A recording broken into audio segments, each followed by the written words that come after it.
Udhna police સ્ટેશનમાં 2008માં એક મર્ડરનો ગુનો દાખલ થયેલો હતો, જેમાં ટોટલ 6 આરોપી હતા. એમાંથી 3 આરોપી ઓલરેડી જેલમાં છે, એક આરોપી મરણ ગયેલ છે અને બીજા 2 આરોપી માટે થઈ અને અમારી તપાસ ચાલુ હતી. જેમાંથી જે આરોપી છે સંતોષ હિમાંચલ પ્રધાન, જેમની ઉંમર 36 વર્ષ છે અને જેઓ બમરોલી રોડ ખાડી કિનારે સુરત શહેર ખાતે પહેલા રહેતા હતા અને એનું મૂળ વતન છે એ ગામ બરીડા, પોસ્ટે બરીડા, જિલ્લા ગંજામ અને ઓડિશા ખાતે રહેતા હતા. મર્ડર કરી અને પછી આ જે આરોપી છે ત્યાં ભાગી ગયો હતો.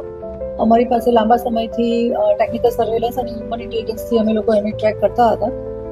અમારી અગાઉ પણ 3 વખત ટીમ ગયેલી હતી, પરંતુ એમાં સફળતા ન મળતા અત્યારે છેલ્લે અમારી જે ટીમ ગઈ એમાં અમને સફળતા મળી હતી અને 17 વર્ષ પછી અમે મર્ડરનું જે આરોપી છે સંતોષ હિમાંચલ પ્રધાન, જે મૂળ ગંજામ જિલ્લા અને ઓડિશાનો છે, એને અમે અત્યારે